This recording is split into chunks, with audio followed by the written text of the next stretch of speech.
The cast iron pot was heavier than anything Clara Hayes had ever lifted in her 22 years, but she refused to let it slip as she carried it from the supply wagon toward the cookhouse of the Double F Ranch. The year was 1878, and the late summer sun beat down mercilessly on the Colorado rangeland as she stumbled slightly, her worn boots catching on a rock. Strong hands steadied both her and the pot before disaster could strike. "Careful there, miss," a deep voice said, and Clara found herself staring into eyes the color of storm clouds. The man wore dust-covered chaps and a hat that had seen better days, but his grip was gentle despite the obvious strength in his calloused hands. "That pot's near big enough to cook for an army, which is exactly what I intend to do," Clara replied, steadying herself and adjusting her hold on the pot's handles.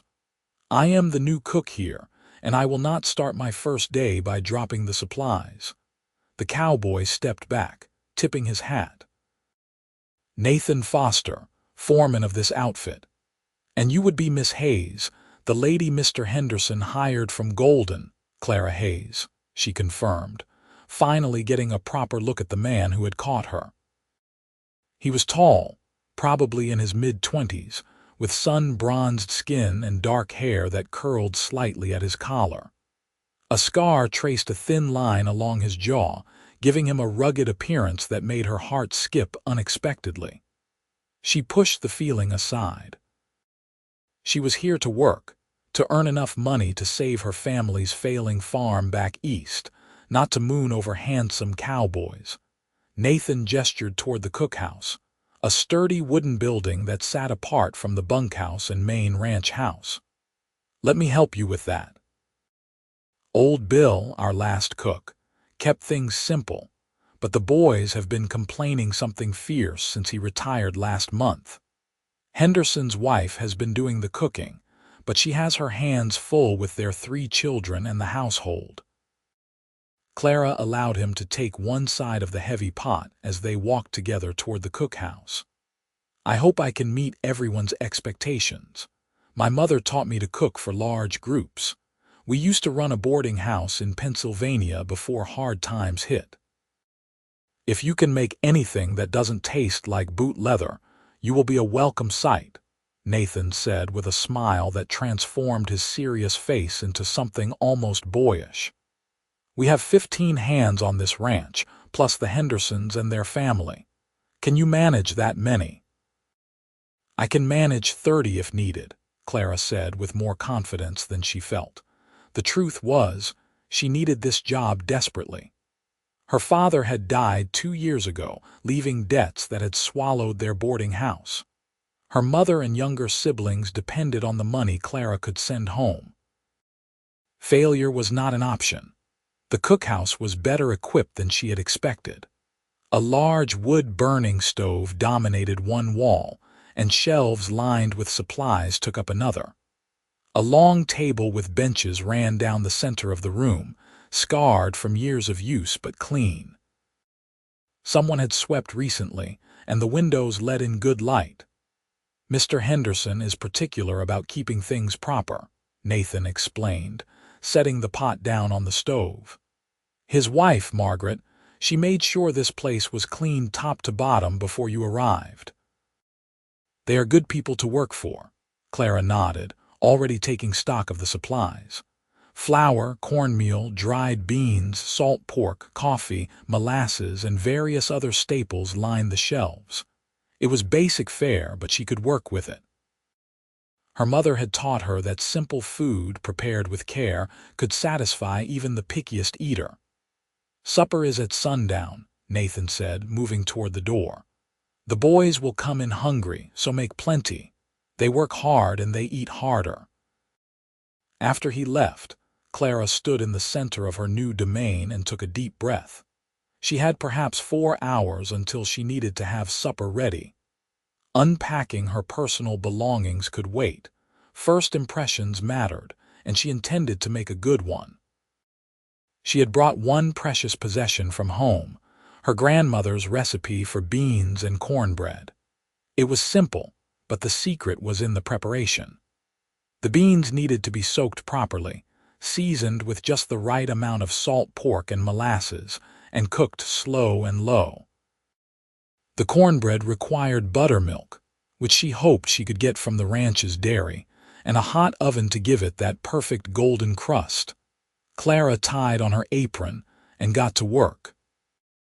She found a good supply of pinto beans in one of the storage barrels and set about picking through them, removing any small stones or debris. She filled the large pot with water from the pump outside and set the beans to soak. While they softened, she explored the rest of the cookhouse, finding a springhouse out back where milk, butter, and eggs were kept cool. A woman's voice called out, "Hello, Miss Hayes." Clara turned to find a pleasant-faced woman in her early 30s approaching, a covered basket in her hands. Her blonde hair was pulled back in a practical bun, and her dress, while simple, was well made. "I am Margaret Henderson," the woman said warmly. "I wanted to welcome you properly and bring you some fresh buttermilk from this morning's milking. I thought you might need it for your first meal." "Mrs. Henderson, thank you," Clara said, genuinely touched by the gesture. "I was hoping to make cornbread tonight, and buttermilk will make all the difference." Margaret smiled, setting the basket on the table. "Please call me Margaret when it is just us ladies. I am so relieved you are here. I love cooking for my family, but trying to feed the entire crew has been wearing me thin. My husband says the men have been complaining, though they were too polite to say anything to my face. I will do my best to keep everyone happy and well fed," Clara promised. "I have no doubt," Margaret said. "Nathan mentioned you seemed very capable. He was quite impressed with how you handled that heavy pot." There was a knowing look in Margaret's eyes that made Clara's cheeks warm. "Mr. Foster was kind to help me." "Nathan is a good man," Margaret said, her tone turning more serious. "He has been with us for 5 years now, worked his way up from a regular hand to foreman. My husband trusts him completely, and so do I. He is honest, hard-working, and fair with the men." She paused, then added with a gentle smile, "And he is unmarried, in case you were wondering." "Mrs. Henderson, I am here to work, not to find a husband," Clara said, though her traitorous heart beat a little faster at the information. "Of course," Margaret agreed easily. "But there is no harm in keeping your eyes open. Good men are hard to find, especially out here. Now, I will let you get back to your preparations. If you need anything at all, the main house is just across the yard. Do not hesitate to ask." After Margaret left, Clara returned to her work with renewed determination. She drained the beans and put them in the large pot with fresh water, chunks of salt pork, a generous helping of molasses, dried onions, and her secret blend of seasonings that her grandmother had taught her. Bay leaves, a touch of mustard powder, and black pepper. She set the pot on the stove to simmer, adjusting the fire to keep it at just the right temperature. While the beans cooked, filling the cookhouse with a rich, savory aroma, Clara prepared her cornbread batter. She mixed cornmeal and flour, adding the precious buttermilk, eggs, a bit of melted lard, salt, and a touch of sugar. The consistency had to be just right, not too thick and not too thin. She poured the golden batter into 2 large cast iron skillets that she had greased and heated, then slid them into the oven. As the afternoon wore on, Clara worked steadily, tasting and adjusting the beans, checking the cornbread, and preparing a pot of strong coffee that she knew cowboys appreciated. She sliced onions and set them in vinegar to pickle slightly, giving them a tang that would cut through the richness of the beans. She found some canned tomatoes and warmed them with a bit of butter and sugar to serve on the side. The sun was lowering toward the horizon when she heard the sound of men's voices and boots on the wooden porch. Clara's stomach tightened with nervousness, but she forced herself to stand tall and composed as the door opened. Nathan entered first, followed by a stream of dusty, tired-looking cowboys. They ranged in age from barely 20 to a grizzled man who must have been past 50. All of them stopped short, staring at Clara with expressions ranging from surprise to curious interest. "Boys, this is Miss Clara Hayes, our new cook," Nathan announced. "Mind your manners." A chorus of madam and hat tipping followed.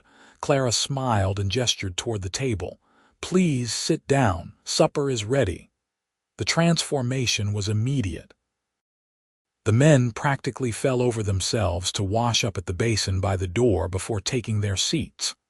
Clara began serving, ladling generous portions of beans into bowls and cutting thick slices of the golden cornbread. The first bite brought absolute silence, and Clara held her breath. Then a young cowboy with red hair and freckles let out a sound that was almost a moan. "Lord have mercy, this is the best thing I have eaten in months." Agreement rippled around the table. The men attacked their food with single-minded focus, and Clara found herself relaxing. She moved around the table, refilling bowls and offering more cornbread. Every single piece disappeared, and the large pot of beans was scraped clean. Nathan caught her eye from his seat at the head of the table, and the approval in his expression made warmth spread through her chest. He waited until the men had finished eating before speaking. "Miss Hayes, that was the finest meal we have had on this ranch in a long time. The boys and I are grateful." "Hear, hear," the men chorused, some of them banging their fists on the table in appreciation. The older cowboy, who Clara learned was called Hank, stood up and addressed her formally. "Miss Hayes, I have been working ranches for 30 years, and I can tell you true that what you served tonight was cooking with heart. We are lucky to have you." Clara felt tears prick her eyes at the genuine warmth in the room. "Thank you all. It is just beans and cornbread, but I am glad you enjoyed it." "Just beans and cornbread," the red-haired young man, whose name was Tommy, said incredulously. "Miss Hayes, these were magic beans and cornbread." Laughter filled the cookhouse, and Clara found herself laughing too. As the men filed out, each one thanked her personally, some shyly, others more boldly. Nathan lingered after the others had gone, helping her clear the table without being asked. "You did not need to stay," Clara said, though she was secretly pleased by his presence. "I wanted to," Nathan replied simply. He carried a stack of bowls to the washing basin. "That was something special tonight, Clara. May I call you Clara?" "Yes," she said softly, "and I may call you Nathan." "I would like that." He paused in his work, turning to face her. "I have to be honest with you. When Henderson told me he had hired a young woman from back east to cook for us, I was skeptical. I thought you would be overwhelmed or frightened by a bunch of rough cowboys. But you walked in here today like you owned the place, and you won every man on this ranch over with one meal." "It was my grandmother's recipe," Clara admitted. "She always said that food cooked with care and attention feeds more than just the body. She was a wise woman." Nathan's eyes were serious as he studied her face. "I hope you will be happy here, Clara. This is good country, but it is hard too. If you ever need anything, or if any of the men give you trouble, you come to me directly." "I will," she promised. "Thank you, Nathan."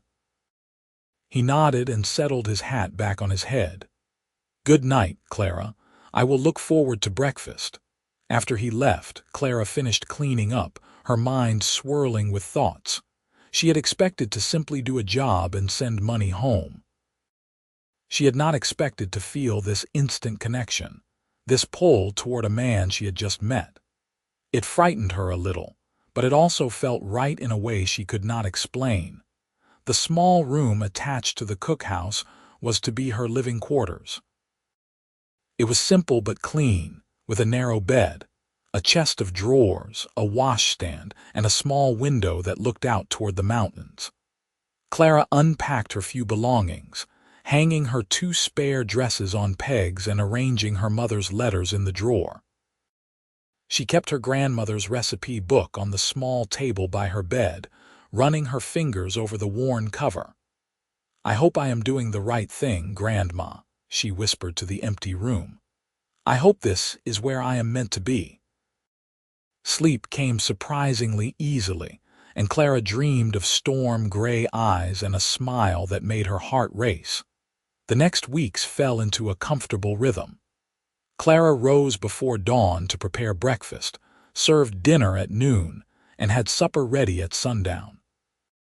She threw herself into the work, determined to prove that hiring her had been the right decision. The pantry and storage cellar were well stocked, and she began experimenting with different dishes, though she was careful to keep things simple and hearty. The Cowboys, true to their word after that first night, treated her with respect and appreciation. Tommy became something of a fixture in the cookhouse, always finding excuses to help her carry water or chop wood. Hank appointed himself her unofficial guardian, making sure the younger men did not get too forward. The other hands, whose names she learned quickly, each had their own personalities and preferences that Clara noted carefully. But it was Nathan who occupied most of her thoughts. He came to every meal, always sitting in the same spot, always thanking her personally. He began staying after supper to help clean up, and their conversations stretched longer each night. Clara learned that he had come west from Missouri after his parents died of fever, that he had worked hard to earn his position as foreman, that he dreamed of someday having his own ranch. In turn, she told him about her family back in Pennsylvania, about her father's death and the struggles her mother faced. She spoke of her younger brother and sister, whom she missed terribly, and her determination to earn enough money to help them have a better life. "You are a remarkable woman," Nathan said one evening as they stood on the cookhouse porch, watching the sun set over the mountains. "Not many people would sacrifice the way you have for their family." "It is not a sacrifice when you love them," Clara replied. "It is just what you do." Nathan was quiet for a long moment. "I think about my own family sometimes, wonder what they would think of the life I have built here. I hope they would be proud." "I am sure they would be," Clara said softly, and impulsively she reached out to touch his hand. The contact sent electricity through her, and from the way Nathan's breath caught, he felt it too. He turned his hand over, capturing hers gently. "Clara, I need to tell you something." Her heart hammered in her chest. "What is it?" "Since the day you arrived, I have not been able to stop thinking about you. I know it has only been a few weeks, and I do not want to presume anything, but I need you to know that my feelings for you go beyond simple admiration for a good cook." Clara's breath caught in her throat. "Nathan, I feel the same way. I have been trying to focus on my work, on my responsibilities, but every time I see you, every time we talk, I find myself hoping for more." His thumb stroked across her knuckles, the touch tender and questioning. "I do not have much to offer right now. A foreman's salary is decent, but I am still saving to buy land of my own. It could be years before I can afford a proper ranch." "I am not looking for wealth," Clara interrupted gently. "I am looking for a good man, someone honest and kind, someone who works hard and treats others with respect." "You are all of those things, Nathan Foster." His smile was like sunrise breaking over the mountains. "May I court you properly, Clara Hayes, with the intention of making you my wife if you will have me?" "Yes," she whispered, and then louder, "Yes, I would like that very much." Nathan lifted her hand to his lips, pressing a gentle kiss to her knuckles. "I will do this right. I will talk to Henderson, make sure he knows my intentions are honorable, and I will write to your mother, ask for her blessing." Tears pricked Clara's eyes at his old-fashioned courtesy. "She would appreciate that, and I think she would like you very much." They stood together on the porch until the stars began appearing in the darkening sky, hands clasped, speaking in low voices about their hopes and dreams. When Nathan finally left for the bunkhouse, Clara floated back into the cookhouse, feeling as if her heart might burst from happiness. The next morning, Nathan spoke with Mr. Henderson before breakfast. Clara was rolling out biscuits when Margaret appeared in the cookhouse, her face wreathed in smiles. "Charles just told me the news," Margaret said, pulling Clara into a hug. "I am so happy for you both. I knew from the first day that there was something special between you and Nathan." "It all feels so fast," Clara admitted, though she was smiling. "But it also feels completely right." "When you know," Margaret said wisely. "Charles and I were married within 3 months of meeting. Sometimes the heart recognizes what the mind is still figuring out." The other hands noticed the change immediately. There were good-natured jokes and teasing, but it was all friendly. Hank pulled Nathan aside and had a serious conversation with him that Clara could not hear. But afterward, the old cowboy gave her a wink and a nod that told her Nathan had passed whatever test Hank had given him. True to his word, Nathan wrote a long letter to Clara's mother, introducing himself and explaining his feelings for her daughter. He was honest about his current circumstances and his future plans. Clara added her own letter, assuring her mother that she was happy and safe. The reply came 6 weeks later, and Clara's hands shook as she opened it. Her mother's handwriting was familiar and dear. "My darling Clara," the letter began. "Your letter brought tears to my eyes, but they were happy tears. You have sacrificed so much for this family, and it fills my heart with joy to know that you have found someone who values you as you deserve." Mr. Foster's letter was that of a gentleman and a man of character. "You have my blessing and my love. Your brother and sister send their congratulations. Please be happy, my dear girl. That is all I have ever wanted for you." Clara read the letter aloud to Nathan that evening, her voice breaking with emotion. He pulled her into his arms, holding her close as she cried happy tears against his chest. "Thank you," she whispered. "Thank you for doing everything properly, for respecting my family. They are important to you, which makes them important to me," Nathan said simply. He tilted her chin up, looking into her eyes. "Clara, I know we agreed to take our time with this courtship, but I find myself growing more certain every day. Would you consider becoming my wife this Christmas? I know it is only a few months away, but I do not want to wait any longer than necessary." "Yes," Clara said without hesitation. "Yes, I will marry you at Christmas, Nathan Foster." He kissed her then, gentle and sweet, a promise of all the kisses yet to come. When they finally pulled apart, both were breathless and smiling. The news of their engagement spread quickly through the ranch. Margaret immediately began planning, insisting on hosting the wedding at the main house and promising to help Clara make a proper wedding dress. The Cowboys, not to be outdone, announced that they would pool their money to buy the couple a wedding gift. "You do not need to do that," Clara protested, but Hank shook his head firmly. "You have taken care of us with your cooking, made this ranch feel more like home than it has in years. Let us do this for you and Nathan." As autumn painted the Colorado landscape in shades of gold and crimson, Clara found herself happier than she had ever been. She still worked hard in the cookhouse, but now she worked with a light heart. Nathan made excuses to check on her throughout the day, stealing quick moments together when he should have been focusing on ranch work. Henderson pretended not to notice, though Clara caught him smiling more than once. The weather began to turn colder as November arrived. Clara started making heartier meals, thick stews and roasts that would stick to the ribs of men working in increasingly harsh conditions. She baked pies when supplies allowed, and the Cowboys declared her apple pie to be better than anything they had tasted in town.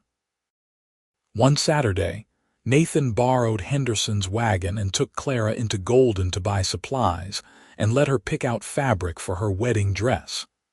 The town was small but bustling, with a main street lined with shops and businesses. Clara had not been there since the day she had arrived by stagecoach months earlier. They walked together down the wooden sidewalk, Clara's hand tucked into the crook of Nathan's arm. She was acutely aware of how people looked at them, some with friendly curiosity, others with the typical wariness reserved for strangers. Nathan seemed unbothered, nodding politely to those they passed. At the dry goods store, Clara found a beautiful cream-colored wool fabric that would be perfect for a winter wedding dress. Nathan insisted on buying it despite her protests, along with lace for trim and thread for sewing. "Let me do this," he said quietly. "I want to give you everything I can, even if it is not as much as you deserve." "You are all I need," Clara replied, meaning every word. They stopped for lunch at a small restaurant, a luxury Clara had not allowed herself since arriving in Colorado. Over chicken and dumplings, Nathan grew more serious. "I have been thinking about our future," he said. "Henderson has offered to sell me a portion of the ranch's northern grazing land at a fair price. It would be about 500 acres, enough to start our own small operation. I have been saving for years, and with what I have put aside, I can afford to make a down payment and pay the rest over time." Clara's heart soared. "Nathan, that is wonderful. Your own land, your own ranch." "Our land," he corrected gently. "Our ranch. I want us to build something together, Clara." "It will not be easy. We will have to live simply at first, probably in a small cabin until we can afford to build something better, but it will be ours." "I do not need a grand house," Clara assured him. "As long as we are together, I will be happy in a cabin or a castle." Nathan's smile was radiant. "Then I will tell Henderson yes. We will be married at Christmas, and by spring we will be moving on to our own land." The rest of the day passed in a happy blur. They bought supplies for the cookhouse, stopped at the post office where Clara mailed letters to her family, and walked through town hand in hand, planning their future. By the time they returned to the ranch, the sun was setting, and Clara's cheeks were pink from cold and happiness. Margaret was waiting for them, eager to see the fabric Clara had chosen. The two women spent the evening in the main house's parlor, with Margaret helping Clara cut and pin the pattern for her wedding dress. Charles Henderson joined them after a while, bringing coffee and cookies that his wife had baked earlier. "Nathan tells me you two are planning to take on that northern section," Charles said to Clara. "I could not be happier about it. You are both hard workers, and I know you will make a success of it." "We will certainly try our best," Clara replied, "though I confess I know more about cooking than ranching." "You will learn," Margaret said confidently. "I knew nothing about ranch life when I married Charles, and look at me now. Besides, you will have Nathan to teach you, and we will be close enough to help if you need it." "You have both been so kind to us," Clara said, her voice thick with emotion. "I do not know how to thank you properly." "You already have," Charles said gruffly. "You brought stability and good cooking to my ranch, and you have made Nathan happier than I have ever seen him. That is thanks enough." As Clara walked back to the cookhouse later that night, the wedding fabric carefully wrapped in brown paper under her arm, she looked up at the stars scattered across the vast Colorado sky. A year ago, she had been desperate and frightened, watching her family's world crumble around them. Now she was engaged to a wonderful man, had found meaningful work, and was about to become part of a community that had welcomed her with open arms. "Thank you," she whispered to the universe, to God, to whatever force had led her to this place and this man. The weeks before Christmas passed in a flurry of activity. Clara sewed her wedding dress in every spare moment, working by lamplight after the supper dishes were washed. Margaret came by regularly to help, and the two women became close friends, talking about everything from recipes to child rearing to the challenges of being a woman in the rough country of the West. The cowboys were busy with year-end ranch work, moving cattle to winter pastures and making repairs before the worst of the winter weather set in. Nathan still made time to see Clara every day, but their moments together were briefer and more precious because of it. One afternoon in mid-December, a fierce snowstorm swept down from the mountains without warning. Clara was in the cookhouse preparing supper when the wind began to howl and snow started falling so thick she could barely see the bunkhouse. She immediately began cooking extra food, knowing the men would need hot meals to combat the cold. Nathan appeared at the door, covered in snow, his face red from the wind. "Are you all right?" he asked, stamping snow off his boots. "I am fine," Clara assured him. "Are all the men accounted for?" "Everyone except Tommy and Jake. They were checking the fence line in the north pasture. I am about to ride out and look for them." Fear clutched at Clara's heart. "In this storm, Nathan, you could get lost yourself." "I cannot leave them out there," he said firmly. "But I wanted to make sure you were safe first." Clara wanted to beg him to stay, but she understood. These men were his responsibility, and Nathan took that seriously.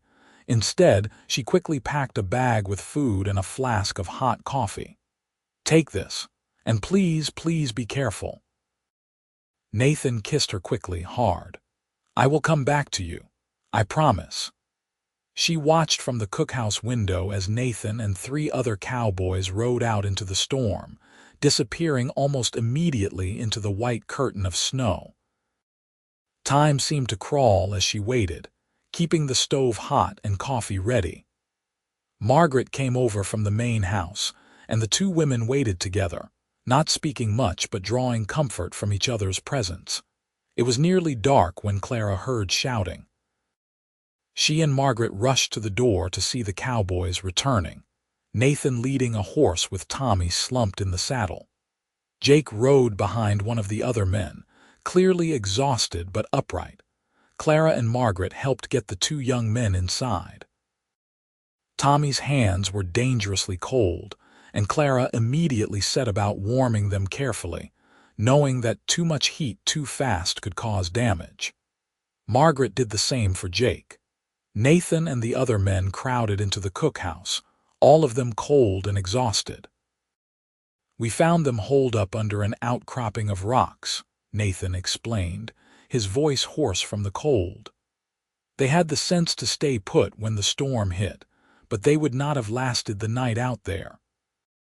Clara worked methodically, serving hot food and coffee, making sure everyone was warming up properly.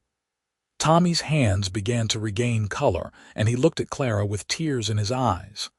"Thank you, Miss Clara," he said. "You and Nathan saved my life." "Nathan saved your life," Clara corrected gently. "I just provided the coffee." Later, after everyone had eaten and the men had returned to the bunkhouse, Nathan lingered. Clara examined his hands, which were chapped and red from the cold, and gently rubbed salve into them. "You took a terrible risk today," she said quietly. "I would do it again," Nathan replied. "Those boys are my responsibility." "I know." Clara looked up at him, her eyes bright with unshed tears. "And it is one of the many reasons I love you, but please do not make a habit of scaring me like that." Nathan cupped her face with his newly salved hands. "I love you too, Clara Hayes, and I have no intention of leaving you, not today, not ever." They held each other for a long moment, the warmth of the cookhouse a stark contrast to the howling storm outside. Clara had never felt safer or more loved than she did in that moment. Christmas Eve dawned clear and cold, the recent storm having passed, leaving everything blanketed in sparkling white snow. The ranch had been transformed into a winter wonderland, and Clara's wedding day had arrived. She woke early, too excited to sleep, and Margaret arrived soon after with breakfast and help getting ready. The wedding dress had turned out beautifully, the cream wool complemented by delicate lace at the collar and cuffs. Margaret had lent Clara a string of pearls that had belonged to her grandmother, fulfilling the tradition of something borrowed. "You look absolutely beautiful," Margaret said, stepping back to admire Clara in the finished dress. "Nathan is a lucky man." "I am the lucky one," Clara replied, smoothing her hands over the dress. Her hair had been arranged in soft curls pinned up with flowers made from white ribbon. She looked like a bride, and the realization made her breath catch. The wedding was to be held in the main house's parlor at noon. As Margaret led Clara over from the cookhouse, wrapped in a warm cloak against the cold, Clara could see that every window was lit with candles. The Cowboys had decorated the porch with pine boughs and red ribbons. Inside, the parlor had been transformed. More pine branches filled every corner, filling the air with their fresh scent. The furniture had been moved to create an open space, and someone had built a beautiful arch from branches and ribbon. All the ranch hands were there, dressed in their Sunday best, their faces scrubbed clean and their hair slicked back. But Clara only had eyes for Nathan. He stood at the front of the room wearing a new suit that must have cost him a month's wages. His dark hair was freshly cut, and his face was clean-shaven except for his mustache. When he saw Clara, his expression transformed into such love and wonder that Clara felt tears prick her eyes. Charles Henderson, who had gotten ordained specifically so he could perform the ceremony, stood beside Nathan. He smiled warmly as Margaret led Clara forward. "Dearly beloved," Charles began, and Clara barely heard the traditional words. She was too focused on Nathan's hands holding hers, on the way he looked at her like she was the most precious thing in the world. When it came time for the vows, Nathan's voice was strong and clear.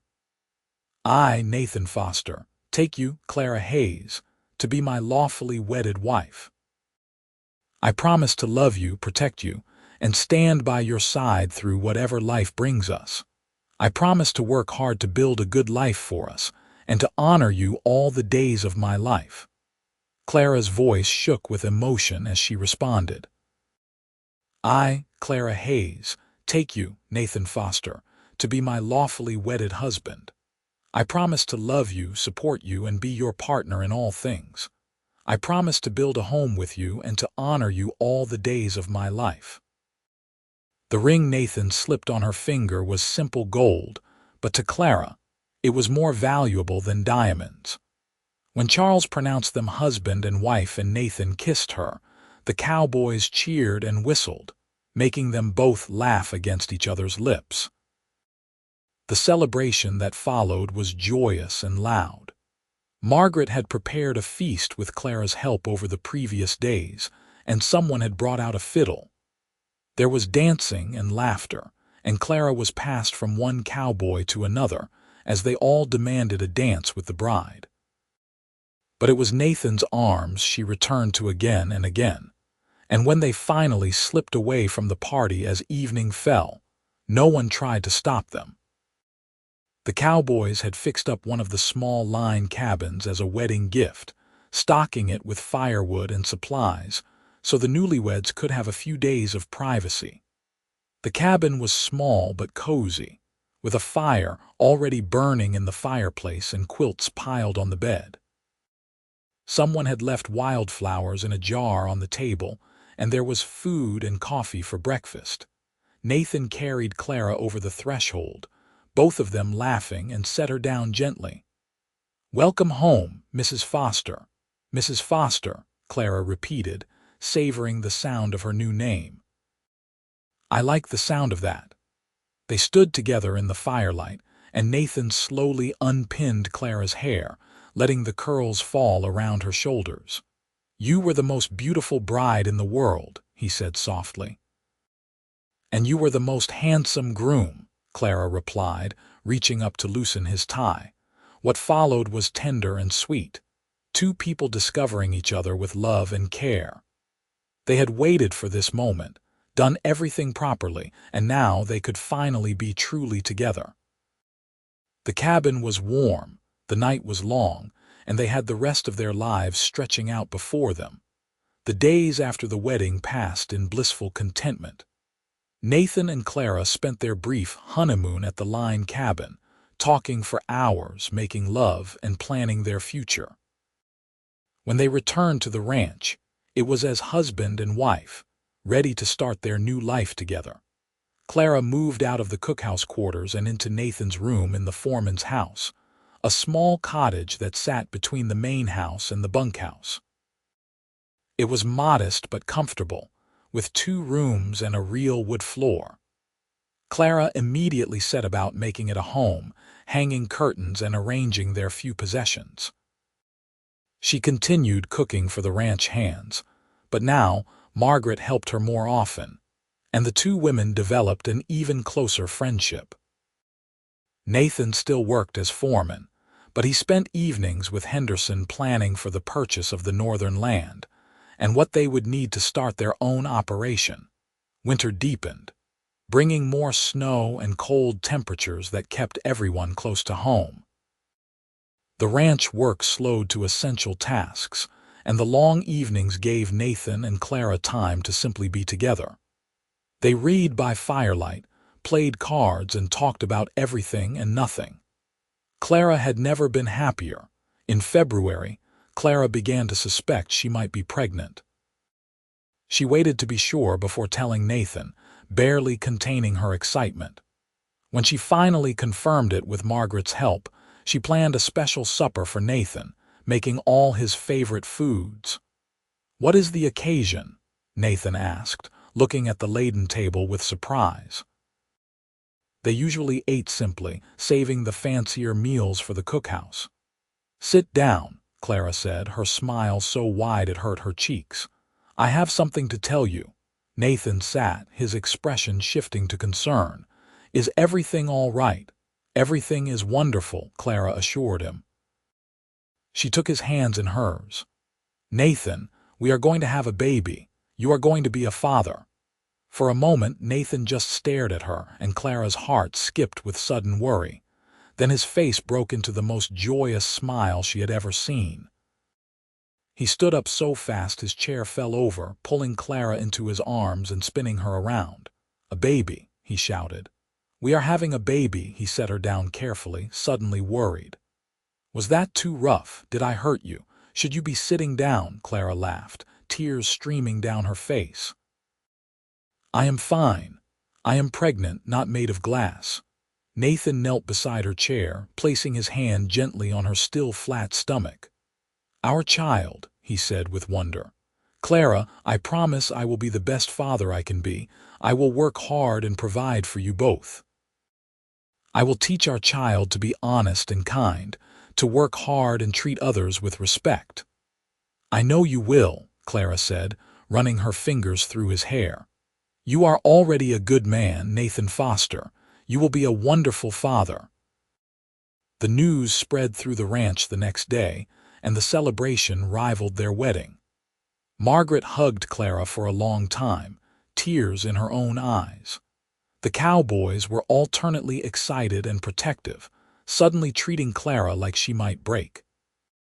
Tommy immediately appointed himself her personal helper, carrying things and fetching whatever she needed before she could ask. As spring approached and the snow began to melt, Nathan and Henderson finalized the purchase of the northern land. The plan was for Nathan to continue as foreman until they could afford to hire a replacement. Then he would gradually transition to working his own ranch full-time. It would be a slow process, but they were both young and willing to work hard. In April, when the weather had warmed enough, Nathan took Clara to see their new property. They rode in Henderson's wagon, with Nathan driving and Clara beside him, her hand resting on the small swell of her belly where their child grew. The land was beautiful, rolling grassland dotted with stands of pine and aspen, with a creek running through it that would provide water for livestock. There was a small clearing near the creek where Nathan planned to build their house. "I know it does not look like much now," Nathan said, helping Clara down from the wagon. "But I can see it, Clara.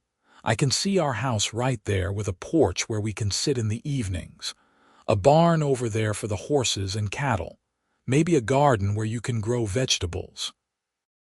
Clara could see it too, the vision becoming clearer as Nathan spoke. "It is perfect," she said. "It is ours, and it is perfect."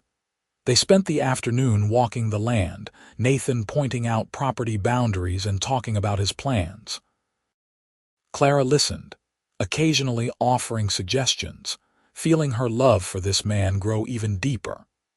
He was not just dreaming, he was planning, thinking practically about how to make their dreams a reality.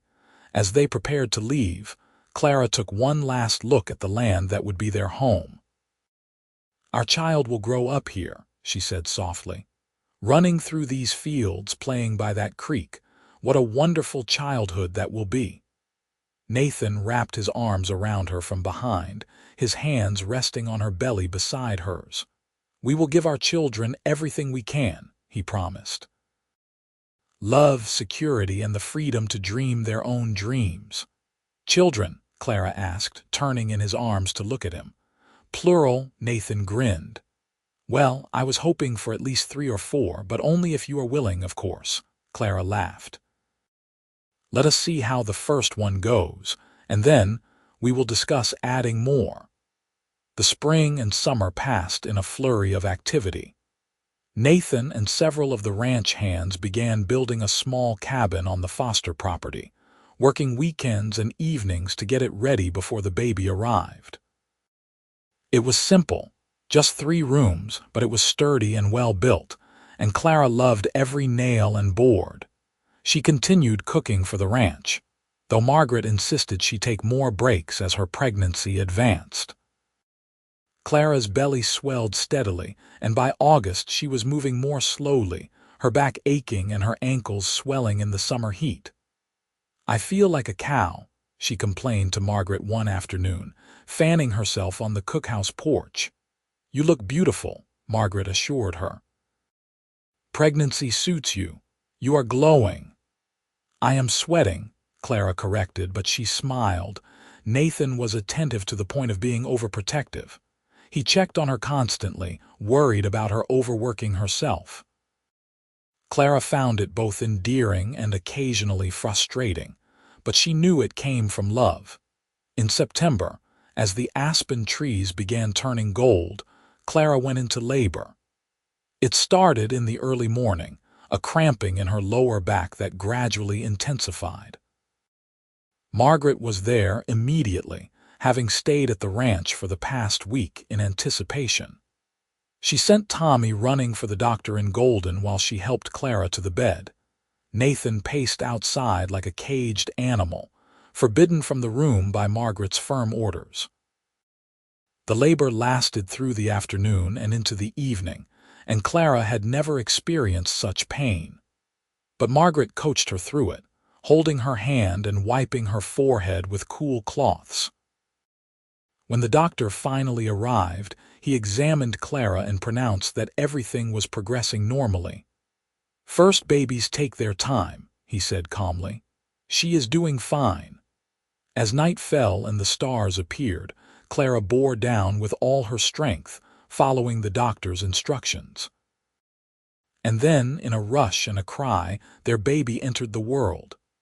"It is a boy," the doctor announced, holding up a red-faced, squalling infant. "You have a healthy son, Mrs. Foster." Clara sobbed with relief and joy as the doctor placed the cleaned and wrapped baby in her arms. He was perfect, tiny and red with a shock of dark hair and eyes that would probably be gray like his father's. "Let the father in," the doctor said to Margaret, and a moment later Nathan burst through the door. His face was pale with worry until he saw Clara smiling, tears streaming down her face, holding their son. Then he was at her side, staring down at the baby with an expression of such awe that it made Clara cry harder. "A boy," she said softly. "We have a son, Nathan." "He is perfect," Nathan whispered, gently touching one tiny hand. The baby's fingers immediately wrapped around Nathan's finger, and Clara watched her husband fall completely in love. "Hello, little one. I am your papa." They named him James William Foster after both their fathers. Jamie, as they called him, was a good baby, sleeping in reasonable stretches and nursing well. Clara recovered quickly from the birth, aided by Margaret's experienced help and Nathan's devoted care. The cabin on their property was finished by October, and they moved in with great ceremony. The ranch hands helped transport their belongings, and the new furniture that Nathan had ordered from Golden. It was not much, but it was theirs. The first night in their new home, Clara and Nathan sat on the porch Nathan had promised her, watching the sunset with Jamie sleeping in Clara's arms. The air was cool with the promise of autumn, and the creek burbled nearby. "We did it," Nathan said, his arm around Clara's shoulders. "We have our own land, our own home, our own family." "We did," Clara agreed, leaning into his warmth. "And this is just the beginning." Nathan had arranged to step down as Henderson's foreman, and a new man had been hired to replace him. Nathan would now focus entirely on building up their own ranch. He had purchased 10 head of cattle with his savings, and Henderson had given them 5 more as a gift. It was a small start, but it was a start. The winter that followed was hard but happy. Nathan worked from dawn to dusk, caring for the cattle, making improvements to the cabin and property, and planning for spring. Clara managed the household, cared for Jamie, and kept them all fed and comfortable. It was exhausting but satisfying work. They still went to the main ranch once a week for Sunday dinner, a tradition Margaret had insisted on. It kept them connected to the community and gave Clara a chance to catch up with her friend. Jamie was passed around and cooed over by everyone, especially the cowboys who had grown fond of Clara during her time as their cook. As spring arrived, and Jamie became more alert and interactive, Clara found herself thinking about the future. Nathan's small herd had survived the winter well, and 2 of the cows had given birth to healthy calves. It was slow progress, but it was progress. One evening in May, as they sat on the porch watching Jamie crawl around on a blanket, Nathan brought up something that had been on his mind. "I have been thinking," he said carefully, "about your family back east. I know you send money regularly, but I wonder if you might want them to come here. We have the room now, and your mother and siblings could start fresh in Colorado." Clara looked at him with tears in her eyes. She had been thinking the same thing, but had not wanted to burden Nathan with more responsibility. "Do you really mean that?" "Of course," Nathan said. "They are your family, which makes them my family, and Jamie should know his grandmother, his aunt, and uncle. Besides, your brother is 16 now. He could help with the ranch work if he wanted, or apprentice in town. Your sister could go to school in Golden." "I would love that," Clara admitted. "I miss them so much. But it would be a lot, Nathan. More mouths to feed, more people to house." "We will manage," Nathan said firmly. "We always do." Clara wrote to her mother that night, extending the invitation. The reply came a month later, full of excitement and gratitude. Her mother, brother Michael, and sister Sarah would arrive in late summer, after they had settled their remaining affairs in Pennsylvania. The months leading up to their arrival were busy ones. Nathan and Clara added 2 more rooms to the cabin, creating space for Clara's family. They purchased an additional 2 cows and a bull, expanding their herd. Jamie celebrated his first birthday with a small party attended by the Hendersons and some of the ranch hands. When Clara's family finally arrived in August, stepping off the stagecoach in Golden, Clara wept openly. Her mother looked older and more tired than Clara remembered, but her face lit up when she saw Clara and baby Jamie. "Sarah," now 14, had grown tall and pretty, while Michael at 17 was almost a man, tall and broad-shouldered from hard work. The reunion was joyful and tearful. Nathan welcomed them warmly, and Clara's mother embraced him like a son. "Thank you," she said simply. "Thank you for taking care of my daughter and for welcoming us." "You are family," Nathan replied. "This is your home now, too." The addition of 3 more people to the household changed the dynamics, but in good ways. Michael threw himself into ranch work, learning quickly under Nathan's patient instruction.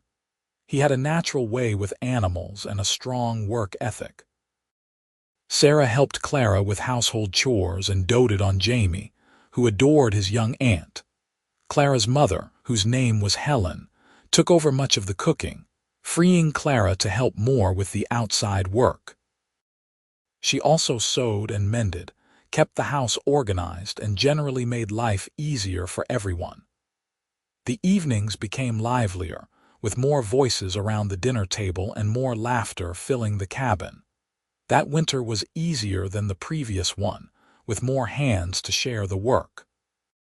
Michael proved invaluable during a particularly harsh cold snap, helping Nathan dig out cattle trapped in snowdrifts and repair damage from a storm. Nathan began talking about him as a potential partner in the ranch, not just hired help. Spring brought new life in multiple ways. Several of their cows gave birth, increasing the herd significantly. Sarah made friends in Golden and started talking about becoming a teacher. Helen, who had seemed worn down by years of struggle in Pennsylvania, began to bloom again in the Colorado sunshine. And Clara discovered she was pregnant again. This time, the pregnancy was easier, perhaps because she knew what to expect. Nathan was thrilled at the prospect of another child, as was the rest of the family. Jamie, now almost 2, seemed to sense something was happening, becoming more cuddly and attentive to his mother. In early summer, Clara went into labor again. This time it was faster, perhaps because it was her second child. By mid-morning, she had delivered a healthy baby girl with wisps of blonde hair and bright blue eyes. "A daughter," Nathan said, his voice choked with emotion as he held the tiny girl. "Clara, we have a daughter." They named her Rose Helen Foster, after Clara's mother, and because roses were blooming all around the cabin when she was born. Jamie was fascinated by his baby sister, wanting to touch her constantly under careful supervision. With 2 children and an extended family, the cabin felt full of life and love. Clara sometimes thought back to that first day when she had arrived at the Double F Ranch, exhausted and uncertain, carrying that heavy pot of beans. How could she have known that one meal would lead to all of this? A husband she loved deeply, 2 beautiful children, her family reunited and thriving, and a home of their own. The years that followed were good ones. The ranch prospered slowly but steadily. Nathan's hard work and careful planning paid off as their herd grew, and their reputation for quality cattle spread. Michael became Nathan's full partner in the business, and they began to expand their land holdings. Sarah did become a teacher, taking a position at the school in Golden. She married a kind young man named David, a clerk at the general store, in a wedding that filled the cabin and spilled out onto the lawn. Clara's mother lived to see all her grandchildren, for Clara and Nathan had 2 more children after Rose. A son they named Thomas, born when Rose was 3, and another daughter, Lucy, who came along 2 years after Thomas. The cabin expanded again and again, eventually becoming a proper ranch house with 6 bedrooms, a spacious kitchen, and a parlor. The barn was rebuilt larger and sturdier. Fences crisscrossed the property, and additional land was purchased until the Foster Ranch comprised over 1,000 acres. But through all the changes and growth, some things remained constant. Every Sunday, The family gathered around the big table in the kitchen for dinner. Nathan and Clara still sat on their porch in the evenings, watching the sunset over the mountains. And Clara still made her grandmother's beans and cornbread, a recipe that had started everything, several times a month. The children grew up strong and healthy, learning to work hard but also to laugh and play.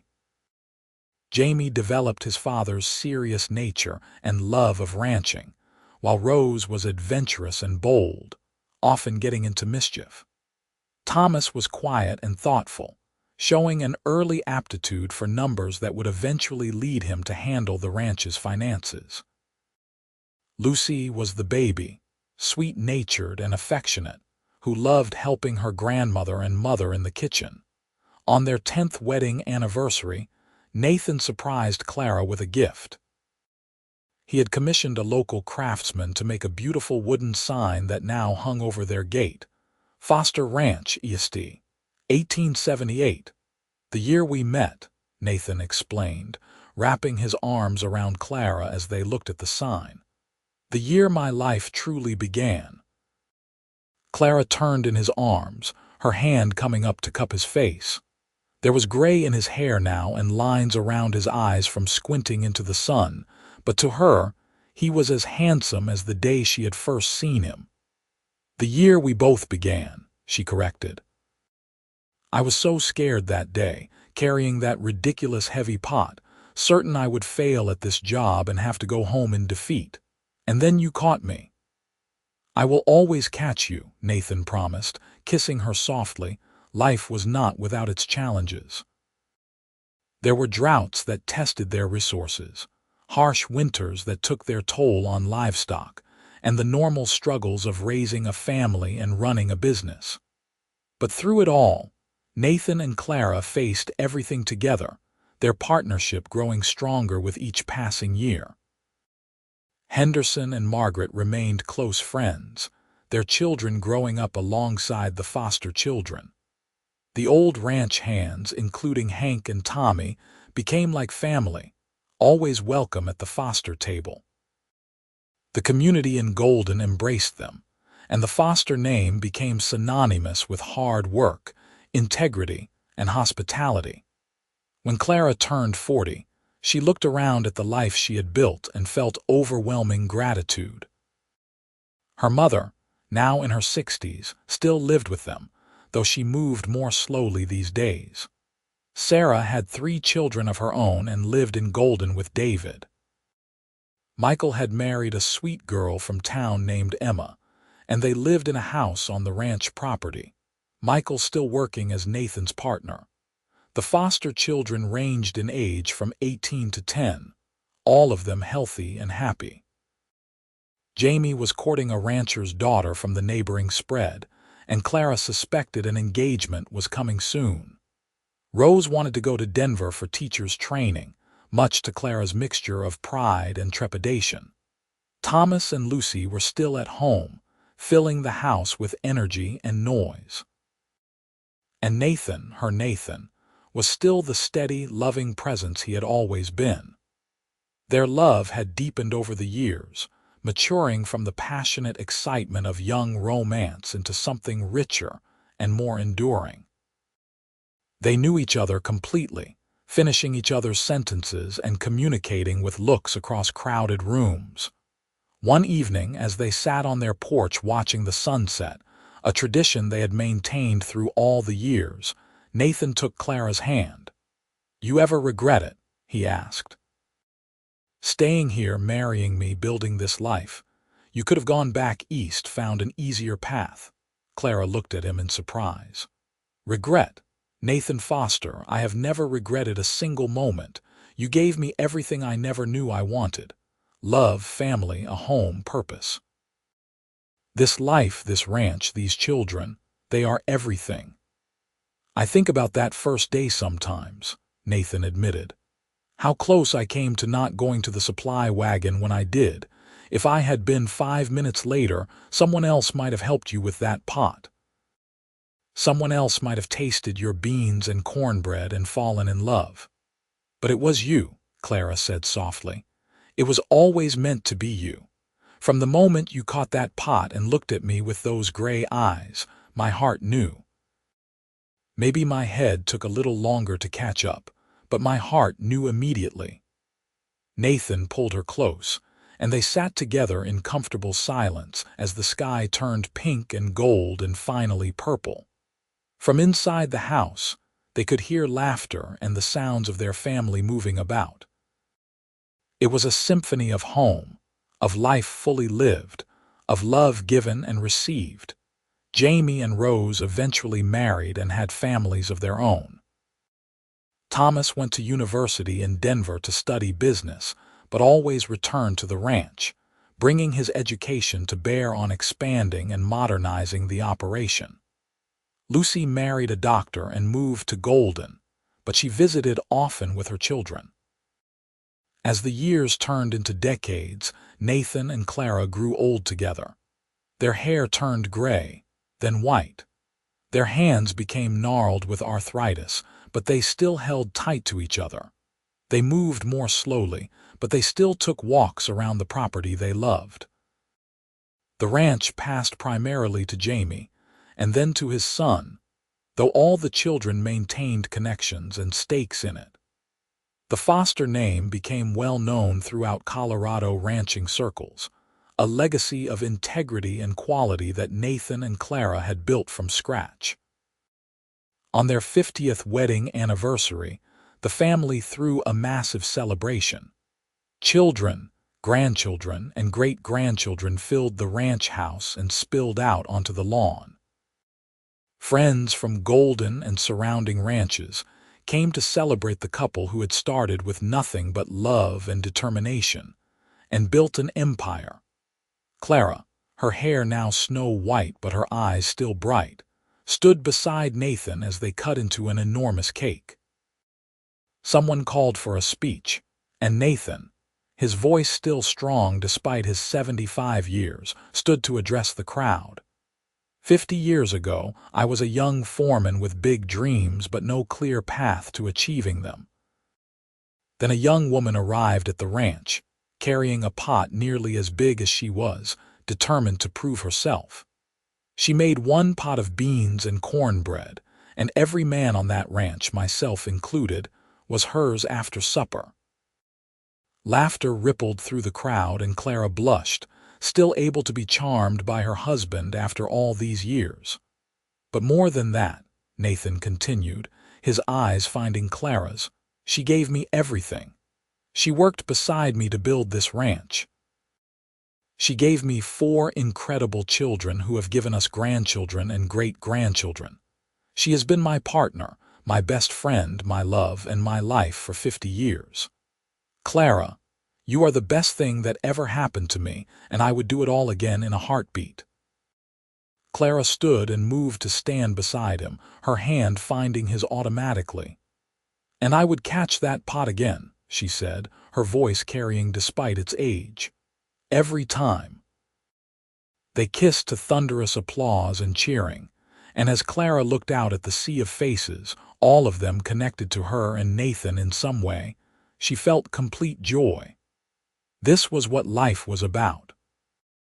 Not wealth or fame or grand adventures, but love, family, and the simple satisfaction of building something meaningful with your own hands and heart. That night, after the celebration had wound down and the last guests had departed, Nathan and Clara sat once more on their porch. They were both tired, but it was a good tired, the exhaustion of a day well spent. 50 years, Clara mused. Where did the time go? Into this, Nathan replied, gesturing at the ranch spread out before them. Into our children and grandchildren, into every fence post and barn board, into every meal shared and every sunrise watched together. It was a good life, Clara said. Nathan corrected gently. It is a good life. We are not done yet. Clara smiled and leaned her head on his shoulder. No, I suppose we are not. What do you think comes next? More of the same, I hope, Nathan said. More sunsets, more family dinners, more time with you. That is all I need.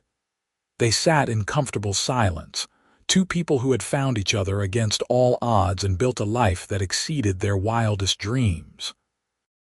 The story that had begun with a pot of beans and cornbread had grown into a legacy that would extend for generations, touching countless lives. As the stars began to appear in the vast Colorado sky, Clara thought back to her grandmother's words about food cooked with care and attention feeding more than just the body. That simple meal, made with love and hope, had indeed fed something deeper. It had fed dreams and possibilities. It had been the beginning of everything. "I love you, Nathan Foster," Clara whispered. "I love you, Clara Foster," Nathan replied. "Always have, always will." And on their porch, under the stars that had witnessed their entire journey, they held hands and watched the night settle over the ranch they had built together, secure in the knowledge that they had lived well and loved deeply. Their story was complete, a testament to the power of hard work, dedication, and most of all, love. The beans and cornbread that had brought them together had been simple fare, but what had grown from that humble beginning was anything but simple. It was rich, complex, satisfying, and enduring, just like the love they shared. And in the end, that was all that truly mattered.